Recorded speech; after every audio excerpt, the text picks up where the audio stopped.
அடிப்படையில இருந்து ஆரம்பிப்போம். நான் இப்போ ஒரு 4 தேர்தல் அனுபவம் பெற்றவன்.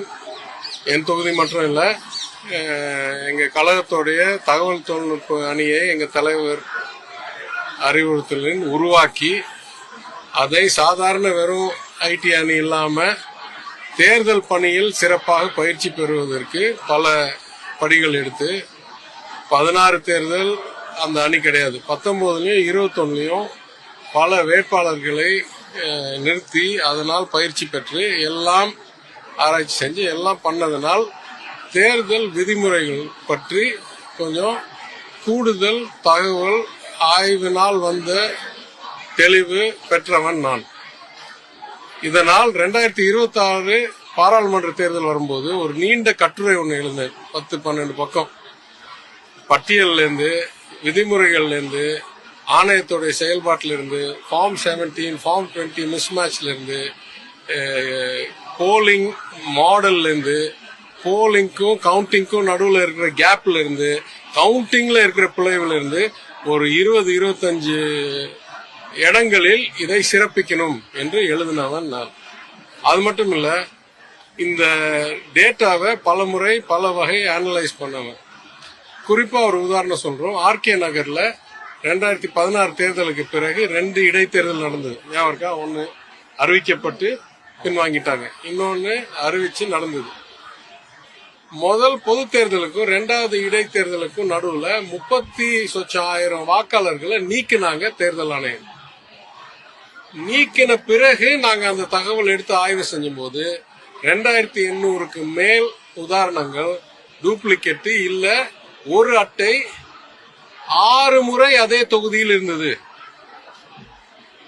5 முறை வெவ்வேறு பூத்தில் ஒரே பெயர், ஒரே வயது, பாலினம் பெண், 6வது முறை அதே ஓட்டர் ஐடிக்கு வயது வேற, பெயர் வேற, பாலினம் ஆண், பெண்ணா இருந்தவங்க இந்து பேர் வச்சிருந்தவங்க, ஆம்பளையா இருந்தவங்க இஸ்லாமிய பேர் வச்சிருந்தாங்க, அதே ஓட்டர் ஐடியில். இவ்வளவு பிழைவு இருந்து எதிர்கட்சியா இருக்கும்போது நாங்க கொண்டு போய் அன்னைக்கு இருந்த தேர்தல் கமிஷன் லக்கோனி அவரிடம் காமிச்சு அதெல்லாமும் நீக்கினார். எனவே இது ஒரு தொகுதியில் அன்னைக்கு நாங்க கண்டுபிடிச்சது. அதனால நிறைய தொகுதியில் நிறைய பிரச்சனைகள் உண்டு. அதுக்கு மேல் சொல்லுவேன், மாநகரங்களில் கூடுதல் பிரச்சனை இருக்கு. ஏன்னா ஓட்டிங் பெர்சன்டேஜ் 16% ஒரு காலத்தில் மாநகரங்களில் கூடுதலாக இருக்கும், புறநகரங்கள் கம்மியா இருக்கும். விழிப்புணர்வு ஜாஸ்தி, படிப்பு ஜாஸ்தின்னு சொல்லுவாங்க. இன்னைக்கு பார்த்தா எல்லா மாநகரங்களும் தான் கம்மியா இருக்கு. ஏன்னா இந்த ஓட்டர் லிஸ்ட்ல அவ்வளோ பிழைவு இருக்கு, கிராமத்துல அவ்வளோ பிழைவு இல்லை. இதெல்லாம் தாண்டி சொல்றேன், அதனால் மாத்தணும், சீர்திருத்தணும். ஏற்கனவே பல SIR இந்த நாட்டில் நடந்திருக்கு, இதுதான் முதல் கிடையாது. ஆனாலும் இந்த முறை நான் ஒரு 3-4 காரணத்துக்காக மிகவும் வேதனை அடைகிறேன். ஒன்னு, தேர்தல் 4 மாசத்துல வரும்போது இப்ப உங்களுக்கு என்ன அவசரம்? இரண்டாவது, இதை செய்வதாக இருந்தால் ஃபார்ம் எல்லாம் முன்னாலேயே அடிச்சு 100% ஃபார்ம் டிஸ்ட்ரிபியூஷன் பண்ணி பயிற்சி எல்லாம் கொடுத்த பிறகு நீங்க அறிவிக்கணும்.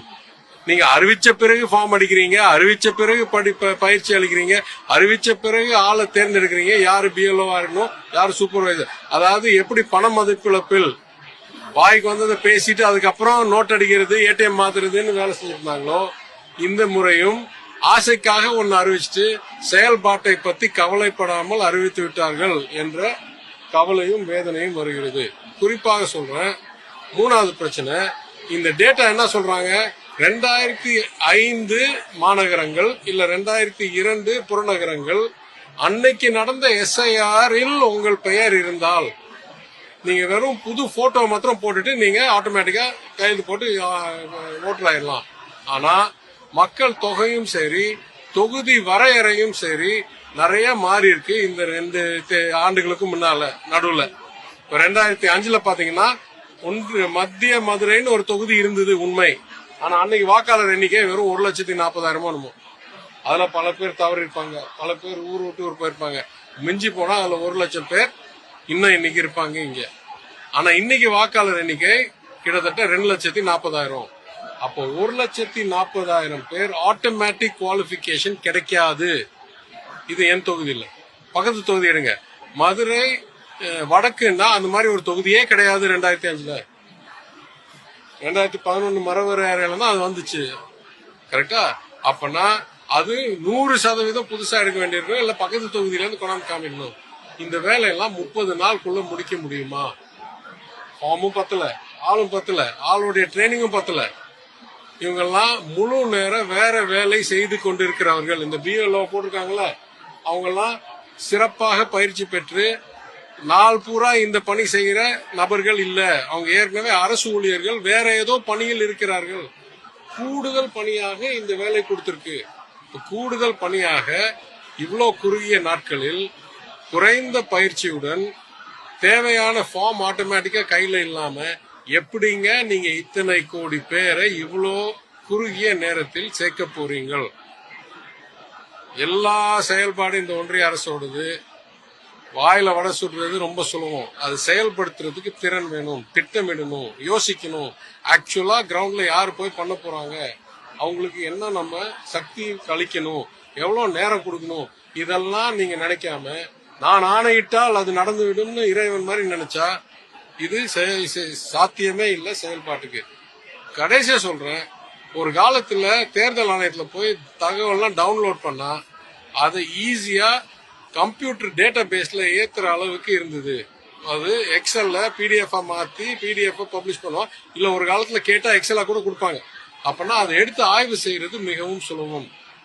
இப்ப யாருமே அவங்கள தவிர எதுவுமே ஆய்வு செய்யக்கூடாது என்ற நோக்கத்துடன் இந்த தகவல் எல்லாம் அவங்க வச்சிருக்க டேட்டா பேஸ் ஸ்ப்ரெட்ஷீட்ல இருந்து பிடிஎஃப் பிரிண்ட் பண்ணி பிரிண்ட போட்டோ எடுத்து அந்த போட்டோ இமேஜை தான் லோட் பண்றாங்க. அது ப்ராசஸ் பண்ணவே முடியாது கம்ப்யூட்டரால. அப்ப நியாயமாக செயல்படுற ஒரு ஆணையம் ஏன் தகவலை இந்த மாதிரி டிஜிட்டலைஸ் பண்றதுக்கு கஷ்டப்படுத்தணும்? உங்க செயல் உண்மையா இருக்கா, நியாயமா இருக்கா? யார் வேணாலும் ஆய்வு செய்யறதுக்கு தகவல் நீங்க எக்ஸல்லே கொடுங்க. நீங்க ஏதோ ஒளிச்சு மறைச்சு இறைவில் வேலை செய்யற மாதிரி நபரா இருக்கீங்க, அதனாலதானே நீங்க மறைக்க பாக்குறீங்கன்ற அச்சம் வரும்ல.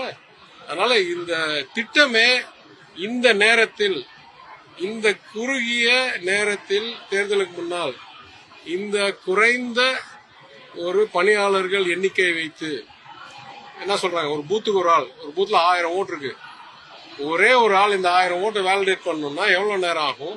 அவங்க ஏற்கனவே வேற பணியில இருக்காங்க. ஒரு நாளைக்கு மிஞ்சி போனா 2 மணி நேரம் 3 மணி நேரம் இந்த வேலையை செய்ய முடியும். அந்த நேரத்துல கரெக்டான ஃபார்ம் இருக்கான்னு தெரியாது, அவங்களுக்கு ஆப் யூஸ் பண்ண தெரியுமா தெரியாது, எதுவுமே தெரியாத நேரத்துல ஒரே மாசத்துல முதல் பட்டியல் இடணும்னா இது செயல்பாட்டுக்கு ரொம்ப கடினம். அவங்க எது வேணாலும் கனவு வச்சுக்கலாம். அப்போ கேட்கிற கேள்வி என்ன கனவு இது? இது அவங்களுடைய சக்தி கூடுதல் நியாயத்துக்கு இல்ல உண்மைக்கு மேல் இருக்குன்ற கனவா, இல்ல எப்படியாவது மக்களை ஒதுக்கணும் அப்படின்ற கனவா? என்ன கனவு இதுன்னு சொல்ல தெரியல.